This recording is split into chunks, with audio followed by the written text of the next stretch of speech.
ಆತ್ಮೀಯ ವಿದ್ಯಾರ್ಥಿಗಳೇ, ತಮಗೆಲ್ಲರಿಗೂ ಕುಣಬಿ ಬ್ರದರ್ಸ್ ಯೂಟ್ಯೂಬ್ ಚಾನಲ್‌ಗೆ ಸ್ವಾಗತ. ಈ ಒಂದು ವಿಡಿಯೋದಲ್ಲಿ ಗಣರಾಜ್ಯೋತ್ಸವದ ಒಂದು ಸುಂದರ ಭಾಷಣವನ್ನು ನೋಡ್ತಾ ಹೋಗೋಣ. ಈ ಒಂದು ವಿಡಿಯೋ ತಮಗೆ ಇಷ್ಟ ಆದರೆ ತಪ್ಪದೆ ಈ ವಿಡಿಯೋಗೊಂದು ಲೈಕ್ ಮಾಡಿ ಹಾಗೆ ಶೇರ್ ಮಾಡಿ. ಮೊದಲನೇದಾಗಿ ನೋಡಿ, ವೇದಿಕೆಯ ಮೇಲಿರುವ ಗಣ್ಯರೇ, ನನ್ನ ಮೆಚ್ಚಿನ ಪ್ರೀತಿಯ ಗುರುಗಳೇ, ಅತಿಥಿಗಳೇ ಹಾಗೂ ನನ್ನೆಲ್ಲ ಸಹಪಾಠಿಗಳೇ, ನಿಮಗೆಲ್ಲರಿಗೂ ಭಾರತೀಯ ರಾಷ್ಟ್ರೀಯ ಹಬ್ಬವಾದ ಗಣರಾಜ್ಯೋತ್ಸವದ ಹಾರ್ದಿಕ ಶುಭಾಶಯಗಳು. ಗಣರಾಜ್ಯೋತ್ಸವ ಅಂದರೆ ಏನು? ಭಾರತದ ಗಣರಾಜ್ಯ ಆದದ್ದು ಹೇಗೆ? ಗಣರಾಜ್ಯೋತ್ಸವದ ಹಿನ್ನೆಲೆ ಏನು? ಈ ವಿಷಯಗಳ ಕುರಿತಾಗಿ ನಾನು ನಿಮ್ಮ ಮುಂದೆ ಒಂದೆರಡು ಮಾತುಗಳನ್ನು ಹೇಳಬಯಸುತ್ತೇನೆ. ಇಂದು ಜನವರಿ 26.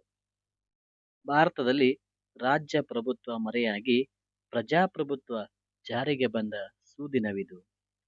ಗಣರಾಜ್ಯ ಅಥವಾ ಪ್ರಜಾಪ್ರಭುತ್ವ ಎಂದರೆ ಪ್ರಜೆಗಳಿಂದ, ಪ್ರಜೆಗಳಿಗಾಗಿ, ಪ್ರಜೆಗಳಿಗೋಸ್ಕರ, ಪ್ರಜೆಗಳೇ ಪ್ರಭುಗಳಾಗಿ ಆಡಳಿತ ನಡೆಸುವುದಾಗಿದೆ.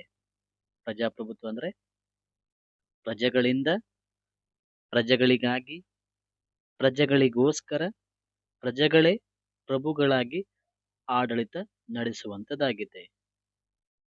ಇದನ್ನು ಕಾನೂನುಬದ್ಧ ವ್ಯವಸ್ಥೆಯಾಗಿ ರೂಪಿಸಲು ಒಂದು ಸಂವಿಧಾನದ ಅವಶ್ಯಕತೆ ಉಂಟಾಯಿತು.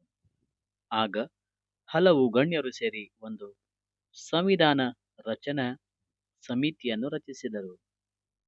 ಇದರ ಅಧ್ಯಕ್ಷತೆಯನ್ನು ಡಾಕ್ಟರ್ ರಾಜೇಂದ್ರ ಪ್ರಸಾದ್ ಅವರು ವಹಿಸಿದರೆ, ಕರಡು ಸಮಿತಿಯ ಅಧ್ಯಕ್ಷತೆಯನ್ನು ಡಾಕ್ಟರ್ BR ಅಂಬೇಡ್ಕರ್ ಅವರು ನಿರ್ವಹಿಸಿದರು. ಇವರ ಮುಂದಾಳತ್ವದಲ್ಲಿ ವಿಶ್ವದ ಹಲವು ದೇಶಗಳ ಸಂವಿಧಾನ ಅಧ್ಯಯನ ಮಾಡಿ ಅದರಲ್ಲಿರುವ ಹಲವು ಉತ್ತಮ ಅಂಶಗಳನ್ನು ಆಯ್ದು ವಿಶಾಲ ಭಾರತಕ್ಕೆ ಸೂಕ್ತವಾದ ಸಂವಿಧಾನದ ಕರಡು ಪ್ರತಿಯನ್ನು ಸಿದ್ಧಪಡಿಸಿದರು. ಅದು ಕೆಲವು ಮಾರ್ಪಾಡುಗಳೊಂದಿಗೆ ನವೆಂಬರ್ 1949ರಲ್ಲಿ ಶಾಸಕಾಂಗ ಸಭೆಯಲ್ಲಿ ಅಂಗೀಕರಿಸಲಾಯಿತು. ನಂತರ 26 ಜನವರಿ 1950ರಲ್ಲಿ ದೇಶದಲ್ಲಿ ಅಧಿಕೃತವಾಗಿ ಭಾರತದ ಸಂವಿಧಾನವು ಜಾರಿಗೆ ಬಂದಿತು. ಇದರ ನೆನಪಿಗಾಗಿ ಜನವರಿ 26 ಗಣರಾಜ್ಯೋತ್ಸವ ದಿನವನ್ನಾಗಿ ಹಾಗೆ ಹೊಸ ವರ್ಷದ ಮೊದಲ ರಾಷ್ಟ್ರೀಯ ಹಬ್ಬವಾಗಿ ಆಚರಿಸುತ್ತಾ ಬಂದಿರುತ್ತೇವೆ.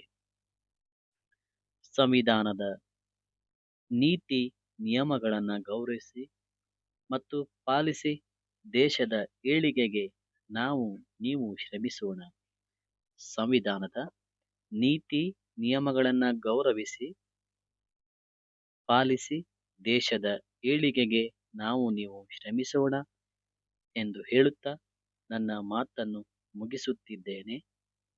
ಧನ್ಯವಾದಗಳು. ಜೈ ಭಾರತ್ ಮಾತಾ. ಸ್ನೇಹಿತರೆ ಹಾಗೂ ವಿದ್ಯಾರ್ಥಿಗಳೇ, ಈ ಒಂದು ಭಾಷಣದ ವಿಡಿಯೋ ತಮಗೆ ಇಷ್ಟ ಆದರೆ ತಪ್ಪದೇ ಈ ವಿಡಿಯೋಗೊಂದು ಲೈಕ್ ಮಾಡಿ ಹಾಗೆ ಶೇರ್ ಮಾಡಿ.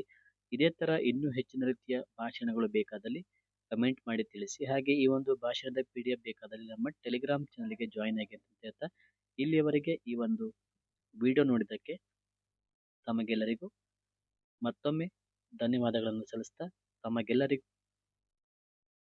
ಮುಂಚಿತವಾಗಿ ಅಡ್ವಾನ್ಸ್ ಹ್ಯಾಪಿ ರಿಪಬ್ಲಿಕ್ ಡೇ ಅಂತ ಹೇಳ್ತಾ ಈ ವಿಡಿಯೋನ ಮುಗಿಸ್ತಾ ಇದ್ದೀನಿ. ಧನ್ಯವಾದ.